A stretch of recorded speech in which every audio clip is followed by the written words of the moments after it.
when I first joined Sub 2, you know, or any mentorship or program, you're thrown in there and there's a lot of information coming up at you and you're really not sure what to do and you're really not sure which way to go. And I got cornered by Pace on one of his Zooms, and I was bringing up this stuff as a newbie. And he's like, "Hey, Rob, what I want you to do is I want you to provide insane value without asking for anything in return."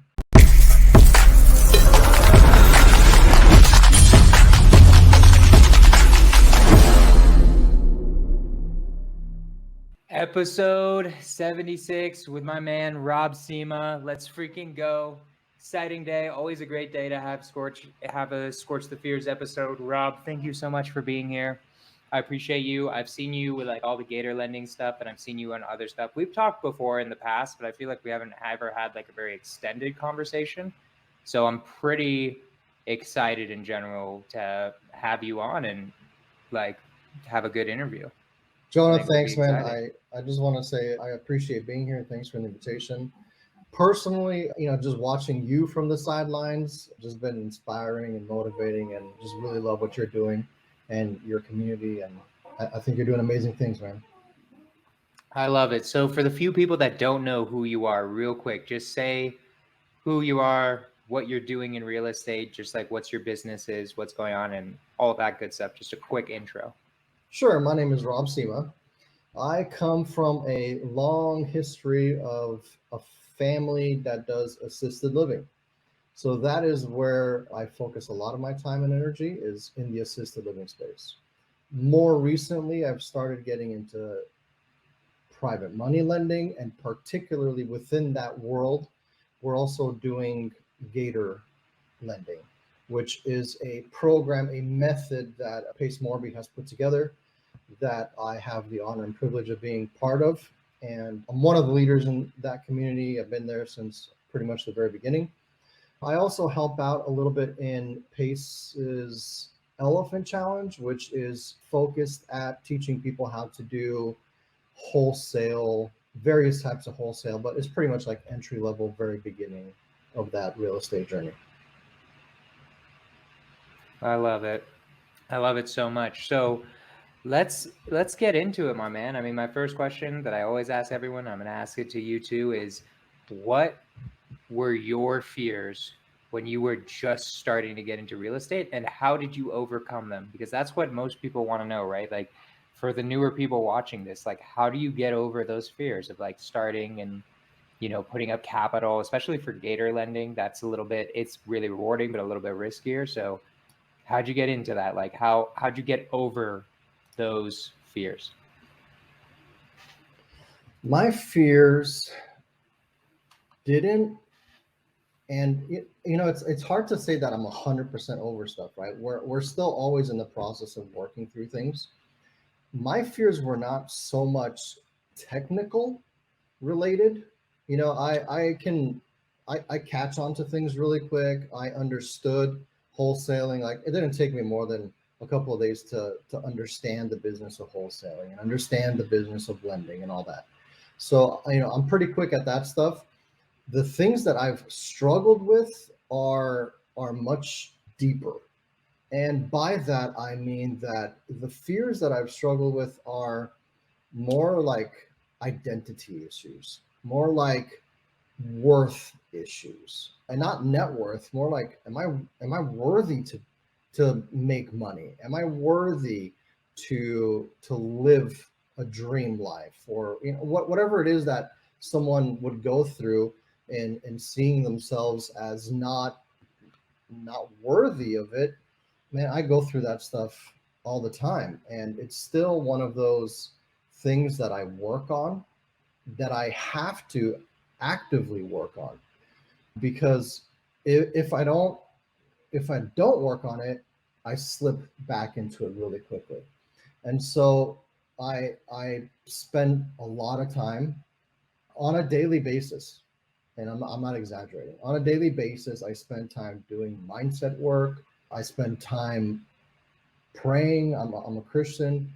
I spend time listening to podcasts that my kids sometimes think are corny and cheesy because they're all like hurrah, but naturally I'm I I tell people that I tend toward being depressed. I tend toward being introspective and introverted. And sometimes people like me can get lost while doing that. And so I take those thoughts captive and I work on it every day. Gotcha. So how did you overcome those thoughts of like being depressed and dealing with depression, right? Like everyone's different with the things that they deal with. Mine's mainly anxiety, right? Like that's the biggest thing for me. I'm not the type of guy to get depressed. So like how do you deal with that? Because there can be a lot of things depressing in entrepreneurship. How do you overcome that? How do you push through and keep chugging along? The way that I deal with it is some of those things I mentioned, like listening to podcasts that are helpful. In our space, we tend to have people who can be negative, and so just don't be around those people. I am what is it, the thermometer, right? I work to influence others, but sometimes honestly I am influenced by the people around me. We all know those sayings like you're a product of the five people you're around and all that sort of stuff. So it's critical to get yourself around people who are positive and who are going to speak into your life and who are going to motivate you, like to push you. I need that desperately, and I work to get myself around those people. And so that is one of the ways I overcome fear. The other thing that I was listening to a podcast yesterday talking about fear, and the way you get over fear is an absence of knowledge. In other words, or another way to say it is you get afraid because you have doubts or because you're not sure, right? You don't understand something. And the way to get over that fear is through knowledge, right? And if you have knowledge on something, you are typically not afraid of it anymore, right? I mean, try to think back to the first time we did wholesale deals, right? Man, we were freaked out. Like, I'm not sure if I can do this. What happens if this happens? What happens if the private money backs out? What happens if the seller doesn't want to sell? But you go through that and you gain knowledge and you gain experience. And the second and the third times are not as fearful because now you have that knowledge and experience. So, knowledge and study and learning how to do something typically makes fear go away. And Pace Morby has said it so many times. Like, if you want to learn how to do something, go teach someone how to do it. And let me tell you, brother, I am the prime example of that. I got into sub two, right? Maybe a month in, and Pace is throwing this elephant challenge thing, and I raised my hand like, hey, I'll help lead a group. I'll help do something because I naturally tend toward being a leader. And I had not done any wholesale deals. And I'm trying to teach people how to do wholesaling. But it was super effective in teaching me how to do wholesaling, how to lead a group, how to deal with all these situations that come up when in the world of real estate. So learning, experience, that's how I have worked and dealt with fear in my life. I love it. And it's also that, and also like you said this too, community, having others who are more experienced than you, teaching you how to do it or helping you along the way, right? And I feel like this is a really common topic that I constantly talk about, especially with people in sub two, about the value of community. But like specifically with sub two or any other real estate communities, like how did you leverage these communities? Because I feel like there's a lot of people in sub two, in Astro, in all these communities that don't know how to leverage the relationships in there in order to make things happen. So like how do you do that? Like what do you have any tips and tricks of how to leverage a community in order to succeed? Well, yeah, I'll tell you what I did. It's not necessarily the best way to do it, and it's not necessarily the only way, but this is how I did it. when I first joined Sub 2, you know, or any mentorship or program, you know, you're thrown in there and there's a lot of information coming up at you and you're really not sure what to do and you're really not sure which way to go. And I got cornered by Pace on one of his Zooms, and I was bringing up this stuff as a newbie. And he's like, "Hey, Rob, what I want you to do is I want you to provide insane value without asking for anything in return and do it until it starts to hurt." And I took that as gospel. Like, that's what I'm just going to do. And I'll do it as long as I possibly can until it starts to hurt. And then I'll reevaluate. And, you know, part of me, so I'm a softie. I love to help people. I love to be a helper. I love to connect people. And I was in Sub 2 probably, I don't know, 7, 8, or 9 months, something like that. All I did was make comments on Facebook posts, refer people to this people, make connections. Like, I did a ton of work and a ton of help and never asked for anything in return. Never once said, "Hey, I want to be part of this deal too." I because it was important to me that everyone see that I'm here to help, and I really mean I'm here to help. Like, I'm not here to sort of, not that I was weaseling my way in. I don't want to say that necessarily, but I didn't want people to think I was doing something for return, right? No, I wanted people to know, like, Robert really just wants to help. And I think I did a pretty decent job of that, where everyone kind of knows, hey, Robert can help you with this. If you need help with something, I'm happy to help.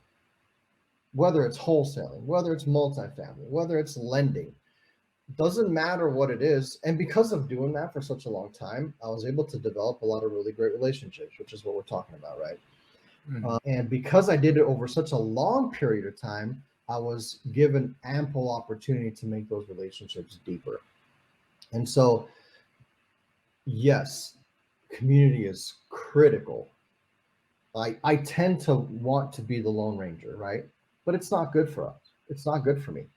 And so, leveraging the community, I hate using the word leverage because it sounds like maybe you're taking advantage, but I that's not my heart. So, yes, the community is important. You need to be active in the community.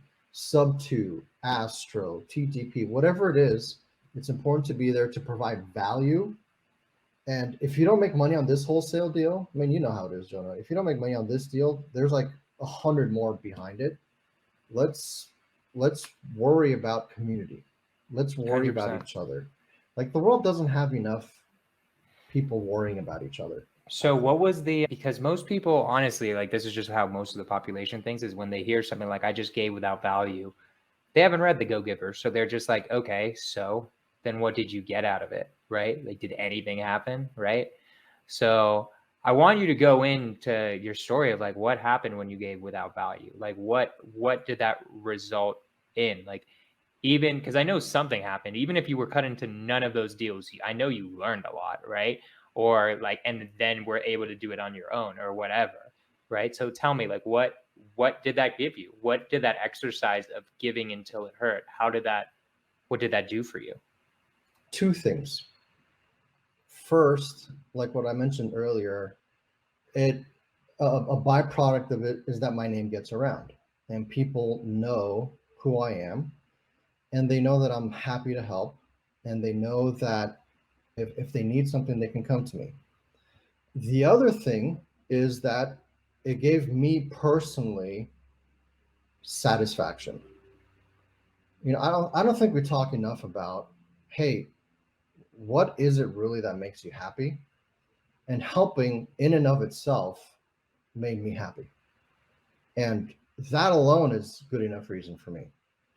But if we're talking about what kinds of byproducts came out in terms of leads or opportunities, Yes, of course. I mean, when you're out there and you're pushing yourself out there, that stuff definitely comes around. Pace mentioned me in a Zoom once, and then he brought me on and we did a podcast and interview. I mean, I woke up the next day after that posted with, I'm not even exaggerating, like 1,000 text messages and Facebook messages and Instagram messages, and I've been there. it it's overwhelming sometimes. Like that's a lot of clout. I'm pretty new to the whole creative finance and sub 2 world, and so that was jarring. I wasn't expecting that at all, but because of the amount that I've been wanting to help, and I think the leaders of the community saw that. They saw my intentions, they saw my heart, and there has been definite rewards from that. Having your name mentioned, like Jonah Corchin. I mean, whenever your name comes up, everyone knows who Jonah is, because you're known as providing a lot of insane value. I mean, the work that you've done in sub 2 with agent outreach has been helpful for me personally. I've used that material to grow my business. So I love it. I appreciate you, Jonah. No, I appreciate you. So awesome. So let's get into your story a little bit, because I don't know your story. Like, how did you find out about real estate investing? How did you get into real estate investing? Where did you go? Did you start on your own? Did you immediately join sub 2? Let's hear about your story with like entrepreneurship, real estate investing, all of that good stuff. Sure. Let's take it back. So I'm an immigrant. My parents and I came to America in '83 from Romania. I was 1.5, 2 years old, something like that. We escaped there, during communism and that whole thing going on there. You couldn't leave the country without some sort of repercussion, right? So my father kind of fled across the border in the middle of the night type thing, right? We came to the States as refugees under the Reagan administration in New York. My dad was given a job as an immigrant, was given a job doing painting, which led to more responsibilities and more construction jobs. Eventually he started he became a contractor, became a GC.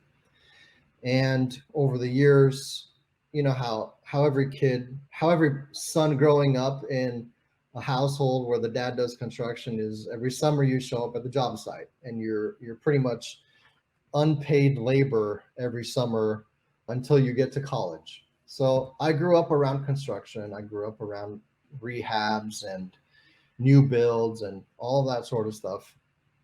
And then concurrently with that, about the time I was in middle school, my mother started an assisted living home, and it was a small home, 5 beds is what we had. So I got to have one foot in the construction world and another foot in the assisted living world. And going through high school, I went to college, I have a business degree. After college, married my high school sweetheart, who is a nurse. And if you watch that interview with Pace that I did, you'll know Little Nurse Donna. It's her IG handle. But she's a nurse, and her family also grew up doing assisted living. And so it kind of made sense for us, where I have the business background, she has the nursing clinical background. We went and started doing assisted living also, kind of took over the family business and so on. So we've done assisted living for years and years and years, growing up in a house, doing all that sort of stuff, having our own business, running our own facilities. How I got into real estate investing particularly happened a while ago. I sort of dabbled a little bit through, you know who Robert G. Allen is? He's one of the Of course, bro. I mean, Pace talks about him all the time. Of course I know Robert G. Allen. Yeah. So I got into one night, staying up on a Friday night too late with some ice cream or something, watched one of his infomercials, and I think it was that whole thing where he like dropped me into any city with $100 and I'll sell a house or buy a house or whatever it is. And so I bought his course. Came in the mail back in the day when we had CDs. When was this? So how long ago was this? Oh man, probably close to 20 years ago. I mean, it's been a while. So I start no money down, that whole thing. So I started doing that, slowly, like I would do one or two a year, not really doing it full time, just kind of seeing it as a side hobby. And then I would sort of go back and forth into this. And probably about a year and a half ago, I started dabbling more into construction, doing electrical work, that sort of thing. We sold our assisted living businesses and moved to Texas. We lived in Oregon. We moved to Texas. Started getting into construction a little bit. Came across this guy on the internet, Pace Morby, doing this strange thing called Subject 2. I have no idea about creative real estate or anything like that. All I knew was like, I'm interested in real estate. I want to know more about it. Sort of scanned the market about what was out there. Came across Pace. From the time I saw his first video, I mean, it couldn't have been more than 24 hours after I saw his first video. I was like, this is what I want to do. I signed up for Sub 2, and the rest is history. Jumped in, have been in Sub 2. I joined in July. Yes, because I joined, it was actually my birthday weekend. So I was like, this is going to be my birthday present. I bought myself access to the mentorship and have been in Sub 2. So I guess it's been Almost a year. almost a year now. Nice. Yeah. Love it. So then when you saw it, and then was it what you expected? It's more than what I was I was expecting a couple of a couple of classes, videos or something about one acquisition strategy. Sub 2 is not the secondary benefit of Sub 2 is real estate. The first benefit of Sub 2 is that it's a lifestyle mentorship, right? I mean, we talk about so many different facets and so many different aspects of life, not only real estate, not only business, how we relate to our family, how we relate to our spouses, how we raise our kids, insurance, business acquisitions, how to structure companies, routines and disciplines, like you name it, there's someone somewhere talking about it in Sub 2. And it's great because when I joined the community, it was maybe 4,000 people, but you get to develop, there's an opportunity there to develop meaningful lifetime relationships with people that are not surface level and that are not, I don't want to say it in a negative way, but the relationships that will improve your life, right? If you're 100%. if you're deliberate about it and you're there for, why you're there, it's going to change your life. And I think there's a lot of mentorships and masterminds that are like that, but Sub 2 is unique, I think. I love it. So talk about your journey in Sub 2, because you're doing so many different things. You're doing assisted living, you're doing gator lending. Like, what's your main business? Why do you like that? How does one get into it? Like, go a little bit into your different business routes. It's funny you should mention that, because I have been in a lot of things, and I did that purposely and two things I want to talk about that. First is I wanted to dabble in as many things as possible so that I can kind of get a feel for lots of different things. Because, for example, I've never done my family has done multifamily.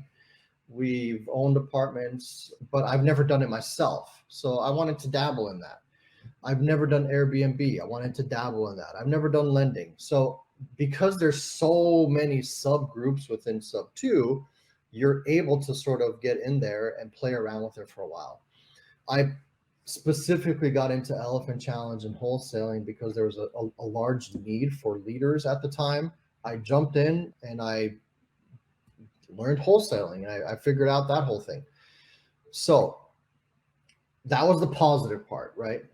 The negative part about dabbling in a whole bunch of different stuff is that you're dabbling and that you don't always go deep as deep as maybe you should. And so because I've been kind of involved in lots of different things, I'm not super, what's the word? It's not as deep in one area. So I have an issue with focus, right? Because you're so in so many different things, you're not effective as effective as I could be. So I spent the last about a year kind of being, and I did it on purpose. I purposely wanted to do it this way. But now that this year is kind of getting close to being up, I'm returning to focus more in the assisted living space.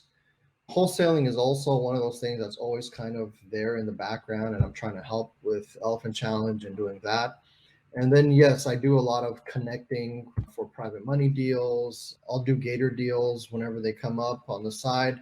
I have that going. So I've been fortunate, I've been blessed that I have amazing people that I can delegate a lot of my workload to help out so that I can focus and be more effective in what my true original focus was, which was assisted living.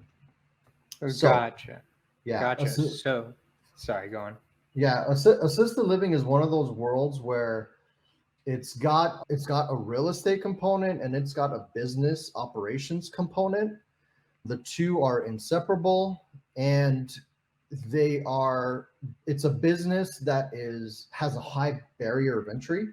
It's not as simple as buying a house and renting it out, right? There's a lot of moving parts, a lot of complexity, rules and regulations, policies, procedures. The government is involved all the time. And so because there's complexity and difficulty, and it's not the cheapest thing to get into, can hinder people, right? When I teach people about assisted living space, it's like, whoa, this is a lot more than I was expecting. That's true. But the other thing is that because there's a high barrier of entry, there's not as much competition, right? So in the senior world, in the senior space, there's a lot of opportunity, a lot. Right. I got you. So I'm curious because this is like how I would, if I ever did assisted living, this is how I would do it.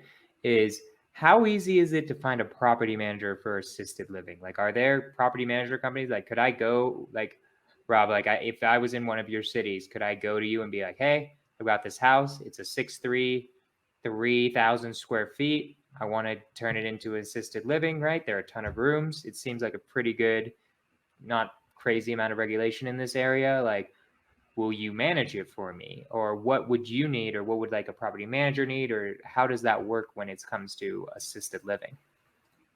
Yeah. So the smaller the facility is, the more involved you have to be in operations as an owner, right? So when we had our smaller facility, we were there almost every day. We were providing direct resident care. We were very, very involved.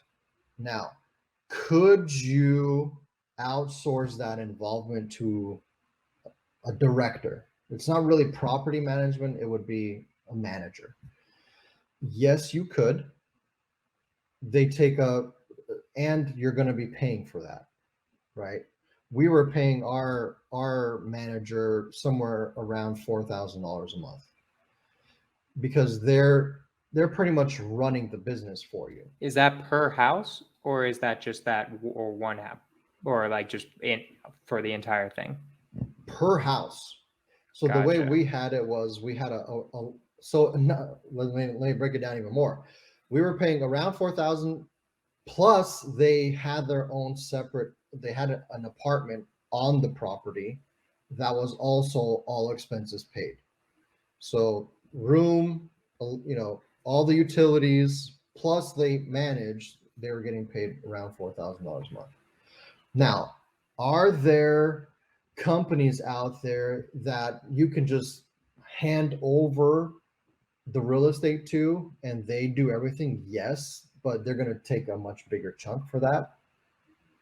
Now, let's talk a little bit about the complexities. I mean, we can spend hours talking about this, but let's talk a little bit about the complexities. And I'll give you two examples that I'm the most familiar with, and that's Oregon.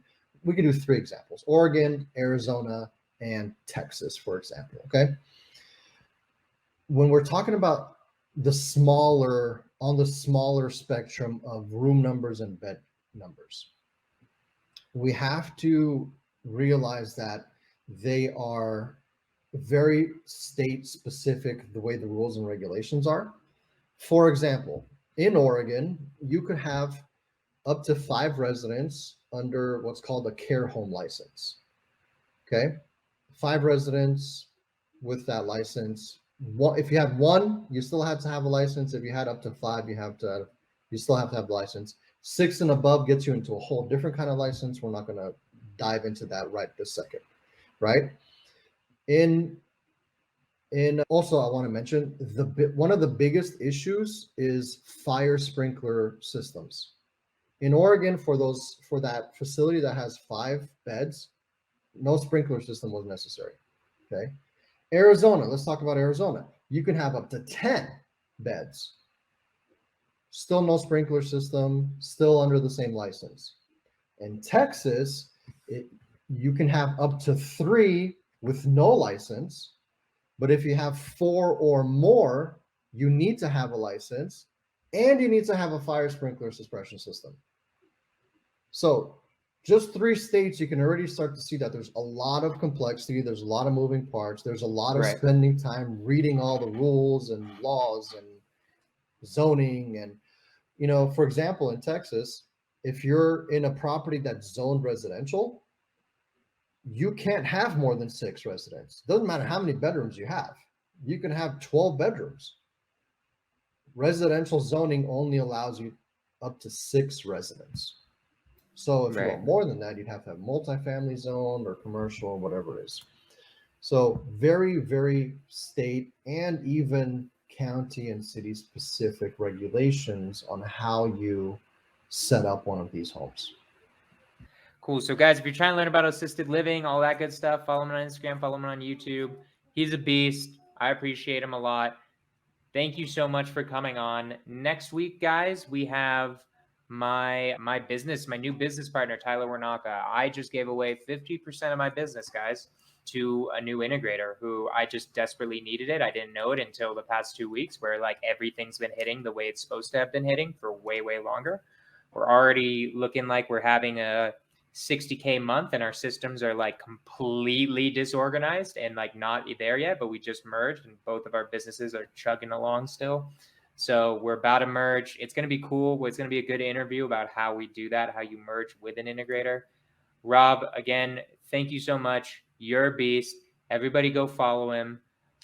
This is Scorch the Fears. I will see y'all next week.